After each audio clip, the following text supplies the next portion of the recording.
प्रभु यीशु मसीह के मधुर और मीठे नाम से आप सभी को जय मसीह की। आज परमेश्वर के वचन में आप सभी का स्वागत है। परमेश्वर पिता आज अपने वचनों के द्वारा आप सबको बहुत ऐसे आशीष को दे। पिता परमेश्वर आज अपने वचनों के द्वारा आपसे बोले और बातचीत करें। हम यिर्मयाह उसका 2 अध्याय उसका 9 से लेकर के हम 13 तक पढ़ते हैं। तो यहाँ पर परमेश्वर का मुकदमा अपने लोगों के खिलाफ है और परमेश्वर अपने लोगों से क्यों मुकदमा लड़ रहा है। और यहाँ परमेश्वर पिता अपने लोगों के 2 बुराई के बारे में जिक्र कर रहा है। और यहाँ परमेश्वर इस प्रकार से कह रहा है, यहोवा यूं कहता है, फिर मैं तुमसे विवाद और तुम्हारे बेटे और तुम्हारे पोतों से भी क्या करूंगा, प्रश्न करूंगा। परमेश्वर कह रहा है मैं तुमसे मुकदमा लड़ूंगा, बोल रहा है परमेश्वर। क्यों कर परमेश्वर इस बात को कह रहा अपने वचन के द्वारा। आज हम परमेश्वर के वचन से कुछ बातों को सीखेंगे और निश्चय ये हमारे जीवन के लिए भी अत्यंत आवश्यक है। हम जो वर्तमान में इस समय हम जी रहे हैं और परमेश्वर पिता में कुछ बातों को बताना चाहता। और परमेश्वर कहता मेरी प्रजा में 2 बुराइयां की हैं। और पहली जो बुराई है वो कहता मुझ बहते हुए जल के सोते को उन्होंने त्याग दिया। दूसरी बुराई कि उन्होंने हौद बना लिया और ऐसे हौद बना लिया जो टूटे हैं और जिसमें जल नहीं समाता। और परमेश्वर पिता यहाँ 2 बुराई के बारे में अपनी प्रजा के बारे में बता रहा। और परमेश्वर कहता है कि मैंने बोलता मेरी प्रजा ने अपनी महिमा को निकम्मी वस्तुओं में क्या किया, बदल दिया। परमेश्वर ने आपको अपनी महिमा से मंडित किया है। क्या आप जानते हैं परमेश्वर ने अपना तेज आपके अंदर डाला है, परमेश्वर ने अपना पवित्र आत्मा आपके अंदर डाला है। लेकिन हम कई बार परमेश्वर को त्याग देते हैं, हम जल के सोते को त्याग देते हैं। और इसलिए परमेश्वर का वचन आज हमें पुराने नियम से लेकर नए नियम में कुछ बातों को बताना चाहता है। अब पुराने नियम में जब हौद का जिक्र आता है जिनको निर्गमन में मिलता है, तो ये मिलाप वाले तंबू और वेदी के बीच में रखा गया था।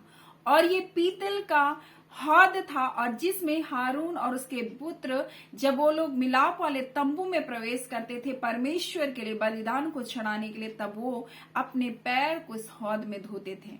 मेरे प्रियो, पीतल हमें पाप के न्याय के विषय में बताता है, पीतल हमें छुटकारे के विषय में बताता है। और जब हम पीतल का जिक्र को देखते हैं तब हम देखते हैं परमेश्वर ने जब इजरायलियों ने पाप किया था तब परमेश्वर ने उनको सर्प उनके बीच में भेजा था।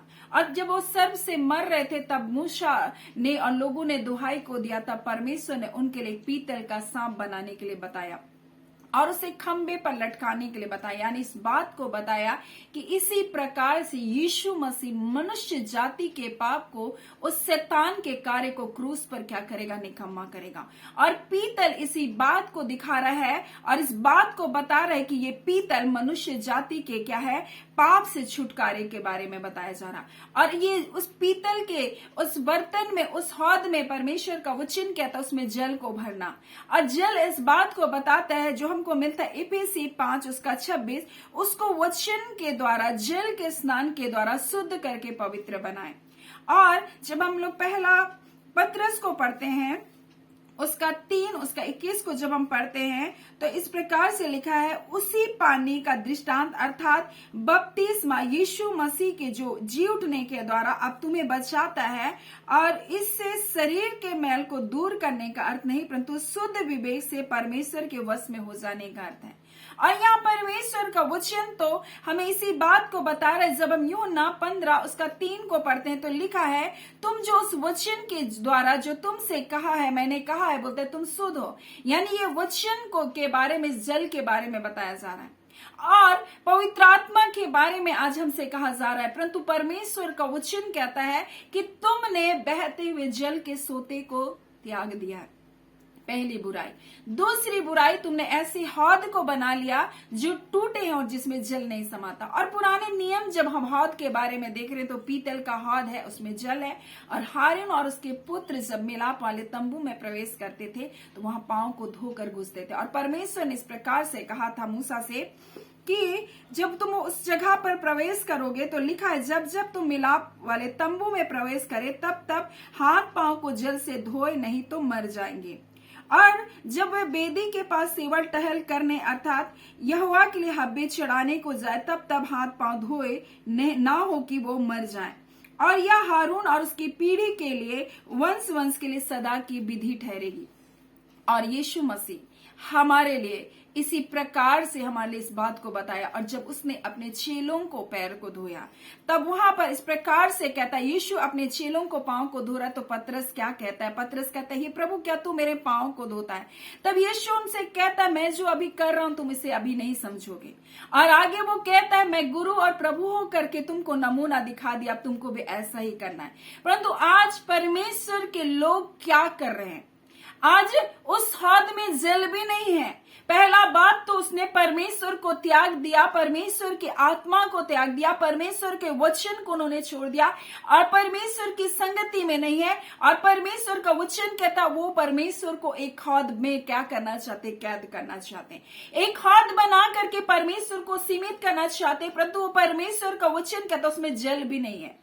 और आज इसलिए आज लोग पापों के मारे हम देखते व्याकुल पड़े हुए हैं, दुखों में वो मारे मारे फिर रहे और उनको कोई तसल्ली देने वाला नहीं। उनके पास जीवित परमेश्वर आज कलीसियाओं में आज बहुत सारे लोगों के बीच में क्या है? इसी प्रकार से फूट और मतभेद पड़े हुए हैं और इसलिए वहां परमेश्वर का आत्मा ठहर नहीं पा रहा। कलीसियाओं में लड़ाई और झगड़े हैं। उन्होंने परमेश्वर को सीमित करना चाहा, उन्होंने परमेश्वर को त्याग दिया, परमेश्वर के वचन को त्याग दिया। और इसलिए परमेश्वर कहता है, मैं तुमसे, तुम्हारे बेटों से और तुम्हारे पोतों से भी क्या करूंगा? प्रश्नों को पूछूंगा, मैं सवाल करूंगा कि तुमने मुझे क्यों त्याग दिया।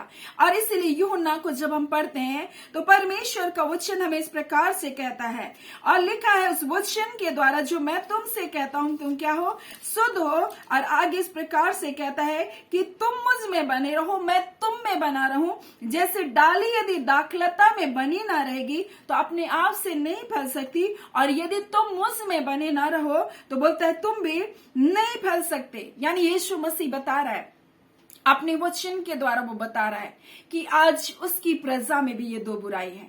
उन्होंने परमेश्वर को त्याग दिया, उसकी आत्मा का तिरस्कार किया, उसके वचनों का तिरस्कार किया और वो अपने लिए एक ऐसा हद को बना लिए हैं, ऐसा सीमा को बांध कर रख लिए हैं कि परमेश्वर को वो क्या कर सकते? सीमित करके रखना चाहते हैं। और परमेश्वर कहता है, लेकिन वहां पर भी मेरी आत्मा नहीं है, बोल रहा है, वहां पर भी मेरा वचन नहीं है। परमेश्वर कहता है वो सूखा है और परमेश्वर कहता है ये सूखा, ये नाफलवंत होना इस कारण से क्योंकि उन्होंने परमेश्वर को त्याग दिया। इसलिए यीशु मसीह कहते हैं, यदि तुम मुझ में बने रहो और मैं तुम में बना रहूंगा, जैसे लिखा है यहाँ पर, जैसे यदि डाली अगर दाखलता में बनी ना रहेगी तो अपने आप से नहीं फल सकती, अगर तुम मुझ में बने रहोगे तो बहुत फल लाओगे, परमेश्वर कहता है। लेकिन आज ये दो बुराई परमेश्वर अपने लोगों के गिना रहा है। परमेश्वर बता रहा है, क्या हमने परमेश्वर को तो एक सीमा में नहीं बांध दिया? कई बार हम परमेश्वर को सिर्फ घर, गाड़ी, बंगला, कार और परमेश्वर को हम एक वीजा के रूप में इस्तेमाल करते हैं। हम परमेश्वर को चंगाई के रूप में इस्तेमाल करते हैं। हम परमेश्वर के वचन को हम क्या के रूप में इस्तेमाल करते हैं? अपने स्वार्थ के लिए इस्तेमाल करते हैं। लेकिन उन्होंने परमेश्वर को त्याग दिया। आज लोगों को परमेश्वर कहता, आज लोगों को दान और वरदान तो चाहिए लेकिन परमेश्वर नहीं चाहिए। आज लोगों को चमत्कार तो चाहिए लेकिन परमेश्वर नहीं चाहिए। आज लोगों को संसार की सारी ऐशो आराम तो चाहिए लेकिन परमेश्वर नहीं चाहिए। और परमेश्वर कहता है, मैं तुमसे, तुम्हारे बेटों से और तुम्हारे पोतों से, परमेश्वर कहता है, मैं प्रसन्न करूंगा क्योंकि उन्होंने अपनी महिमा को त्याग दिया। जो महिमा हमने खो दिया था, उस महिमा को देने के लिए यीशु मसीह हमारे लिए आया। वो हमारे लिए मृत्यु का बपतिस्मा को लिया और परमेश्वर का वचन कहता है, हम उस पर विश्वास करने के द्वारा नया जीवन को पाते हैं। और उसने कहा, तुम विश्वास करोगे तो तुम्हारे हृदय से जीवन की जल की बोलता है कि सोते फूट निकलेंगे। और उसने पवित्र आत्मा के विषय में कहा, आज कितने लोग परमेश्वर की आत्मा से भरे गए हैं, आज कितने लोग परमेश्वर की आत्मा के चलाए चल रहे हैं। परमेश्वर का वचन कहता है, जो पवित्र आत्मा के चलाए चलते हैं वही परमेश्वर के बेटे और बेटियां हैं, वही परमेश्वर के संतान हैं। आप शरीर के अनुसार चल रहे हैं, आप कैसे परमेश्वर के संतान होंगे? आप शरीर की आशीष के लिए आज हर एक वीडियोस को देख रहे हैं, आप शरीर की आवश्यकताओं को पूरा करने के लिए। क्या वो परमेश्वर आपकी आवश्यकता नहीं जानता? क्या वो परमेश्वर को आपका ध्यान नहीं है? क्या वो परमेश्वर आपकी चिंता नहीं करता? जो परमेश्वर कहता है मुझको तुम्हारा ध्यान है, क्या वो परमेश्वर आपके दुखों को नहीं देखता? क्या वो परमेश्वर आज आपके आंसुओं को नहीं पहुंचता है? क्या वो परमेश्वर आपकी चिंता करने वाला परमेश्वर? लेकिन आज आप और हम किस जगह पर खड़े कहीं हम परमेश्वर को उसके उस सोते को परमेश्वर को तो हम त्यागने वाले नहीं बन गए, और हम अपने लिए दायरा एक कुंड तो नहीं बना लिए हैं जिसमें परमेश्वर कहता है जल भी नहीं समाता। आज हम परमेश्वर के लिए एक सीमा को हम बांधे, जो असीमित परमेश्वर है, जिसके लिए कोई बात कठिन नहीं है, लेकिन हम अपने सोच के दायरे में परमेश्वर को बंद कर रखे। हम अपने कलीसियाओं के नियमों में परमेश्वर को बांध कर रख दिए। हम परमेश्वर को कार्य करने नहीं दे रहे। हम कहते नहीं हम सिर्फ 2 गाना को गाएंगे, नहीं हम सिर्फ परमेश्वर की आराधना हम इसी रीति से करेंगे। हम परमेश्वर की आराधना को आत्मा सच्चाई से करने वाले कब बनेंगे? हम परमेश्वर को उपासना करने वाले कब बनेंगे? जिस आराधना से परमेश्वर को प्रसन्नता मिलती है, हम उस आराधना के सिंहासन को कब लगाएंगे? आज परमेश्वर एक सवाल को हम सबके लिए रख रहा है। हम परमेश्वर को क्या त्यागने वाले लोग तो नहीं तो परमेश्वर हमसे, हमारे बच्चों से, हमारे पोते पोतियों से भी परमेश्वर प्रसन्न करेगा। और ये परमेश्वर का बोलता है कि मुकदमा है, और वो कहता है तुमने अपनी महिमा को क्या कर दिया? त्याग दिया और निकम्मी वस्तुओं में उसको बदल डाला।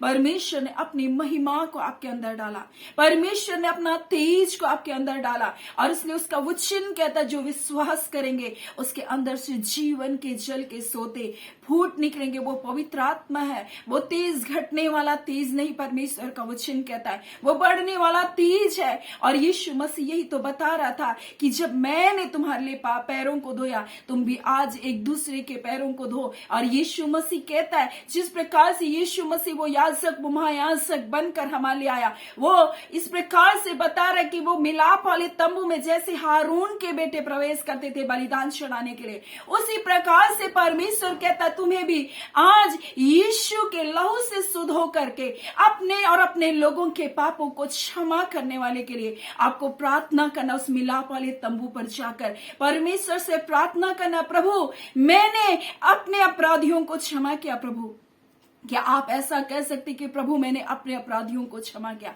आज वैसे तो मेरे अपराध को क्षमा कर। आज आप कैसे क्षमा करें? आप जैसे क्षमा करें वैसे आपका क्षमा किया जाएगा। आप जैसे दया करें वैसे आप पर दया किया जाएगा। आप जैसा दे रहे दूसरों को वैसे आपको दिया जाएगा। आप जैसा बीज बो रहे आप वैसे ही फसल को आप प्राप्त करेंगे। आज परमेश्वर एक मुकदमा हमारे सामने रखा है, और वो मुकदमा अगर हमने परमेश्वर को त्याग दिया तो न सिर्फ वो हमसे वरन हमारे बेटे और हमारे पोते पोतियों से भी वो परमेश्वर सवाल करेगा। और वो इस प्रकार से परमेश्वर का वचन कहता है कि इस कारण यहोवा कहता मैं फिर तुमसे विवाद और तुम्हारे बेटे और पोतों से भी प्रश्न करूंगा, बोलता है, परंतु मेरी प्रजा ने अपनी महिमा को क्या क्या निकम्मी वस्तुओं में बदल दिया। उसने जीवते परमेश्वर को त्याग दिया, उसने परमेश्वर की उपस्थिति को त्याग दिया। और इस 2 बुराई के बारे में परमेश्वर यहाँ बता रहा है, और ये 2 बुराइयां कहीं हमारे जीवन में, हमारे लोगों के जीवन में तो नहीं पाई जा रही है।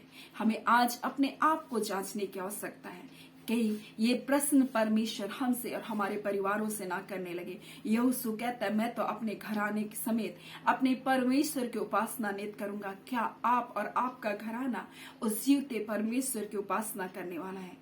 क्या उसे ढूंढने वाला है? क्या सच्चाई से उसकी आराधना करने वाला है? आज परमेश्वर एक सवाल के साथ आज इस वचन को खत्म कर रहा है। आप अपने जीवन को, अपने परिवार को जांच सकते हैं। सो परमेश्वर पिता इन वचनों के द्वारा आप सबको बहुत ऐसे आशीष को दे। आमीन। आइए हम प्रार्थना करें। धन्यवाद देते हैं जीवते सच्चे सामर्थी मेरे पिता परमेश्वर, प्रभु यीशु मसीह के मधुर और मीठे नाम से पिता आपके निकटता, आपके हुजूरी में आते हैं। आज के सुंदर समय के लिए प्रभु आपका धन्यवाद देते हैं। खुदावन परमेश्वर पिता आपके प्रिय लोगों के संग प्रभु जी आज पिता परमेश्वर जब आपके उस अनुग्रह के सिंहासन के पास आए हैं, ऐ खुदावन आज अनुग्रह कर, दया कर प्रभु जी। आज इन 2 बुराई के बारे में जिसके बारे बारे में आपने मुकदमा के बारे में बताया। ऐ खुदावन आज हम अपने जीवन को जी सके, क्योंकि आपका बेटा यीशु मसीह हमारे लिए छुटकारा बनकर आया, हमारे पापों की क्षमा बनकर आया। प्रभु जी आज आप कहते हैं प्रभु जी, तुम उस पर विश्वास करने के द्वारा, उस वचन के द्वारा जो तुमने सुना है, तुम सुनो। आपका वचन कहता है परमेश्वर पिता प्रभु जी, आज जब तुम विश्वास करोगे तुम्हारे हृदय से जीवन के जल के सोते फूट निकलेंगे और वो तुम्हारे जीवन में जीवन काल के लिए उमड़ता जाएगा। ऐ खुदावन परमेश्वर प्रभु जी, हाँ पिता परमेश्वर, बहुतों के लिए आशीष और छुटकारा का कारण होगा, परंतु आज परमेश्वर बहुतों ने उस जल के सोते को त्याग दिया और आप कहते यदि तुम मुझ में बने रहोगे और मैं तुम में, तो तुम बहुत फल लाओगे। ऐ खुदावन परमेश्वर, आपका वचन हर एक के जीवन पर बना रहे। ऐ खुदावन, किसी हालात, किसी परिस्थितियों से ये डरने वाले लोग ना बने परमेश्वर, परंतु आपके वचन को थाम कर विश्वास योग्यता का जीवन को जीने वाले बन सके। ऐसा अनुग्रह, ऐसी दया, ऐसी कृपा दृष्टि आपके प्रियजनों के ऊपर बनी रहे। पिता, जितने लोग परमेश्वर निराश से होकर गुजर रहे हैं, चिंताओं से होकर गुजर रहे, प्रभु यीशु के नाम से जय को पाए। खुदावन परमेश्वर, आज जितनों का कोर्ट केस है खुदावन, आज खुदावन यीशु के नाम से प्रभु आपके हस्तक्षेप को मांगते हैं, आपकी मध्यस्थी को मांगते हैं। प्रभु जी आप परमेश्वर अपने लोगों के लिए खड़ा हो रहे हैं पिता, आप अपने लोगों के लिए जय को दे रहे हैं पिता, आपका धन्यवाद देते हैं। खुदावन परमेश्वर पिता, आप अपने बच्चों का न्याय करते पिता, अपने बच्चों को जयवंत करते पिता, आपका धन्यवाद। खुदावन परमेश्वर, हम प्रार्थना करते जितने फाइल प्रोसेस रुके हुए हैं यीशु के नाम से वो आगे बढ़ने पाए, जितनों के काम बंद है यीशु के नाम से खुलने पाए, जितनों के रोजगार के परमेश्वर पिता प्रभु जी, हाँ पिता परमेश्वर, रोजगार को ढूंढ रहे हैं प्रभु जी, नौकरी को ढूंढ रहे हैं प्रभु, आज अच्छी नौकरी यीशु के नाम से उनके जीवन में आने पाए। ऐ खुदावन परमेश्वर पिता, जो लोग परमेश्वर पिता प्रभु जी इन दिनों परमेश्वर प्रभु जी अपने आर्थिक तंगियों से होकर गुजरे, कर्ज जैसी समस्याओं से होकर गुजरे, आज सारे बंधन यीशु के नाम से टूटने पाए। ऐ खुदावन परमेश्वर, क्योंकि आपका वचन कहता है यहोवा के डरवैयों को किसी भली वस्तु की घटी नहीं होगी। प्यारे पिता, जितने स्टूडेंट्स हैं खुदान प्रार्थना निवेदनों को देते हैं, हम उसके लिए प्रार्थना करते हैं खुदान, अच्छी बुद्धि, अच्छा ज्ञान हो प्रभु, स्मरण शक्ति आए प्रभु जी। ऐ खुदान, आपका वचन कहता है जिसे बुद्धि की घटी हो मुझसे मांगे और मैं बिना उल्हाना उसे दूंगा। आज खुदावन परमेश्वर उनके लिए बुद्धि, ज्ञान और समझ की आत्मा को मांगते हैं खुदावन परमेश्वर, इनकी बुद्धि तीव्र हो खुदावन परमेश्वर, इनके पिता परमेश्वर समझ खुले प्रभु जी। हाँ पिता, अपने समय को व्यर्थ ना गंवाएं, व्यर्थ चीजों में अपने समय को ना गंवाने पाए।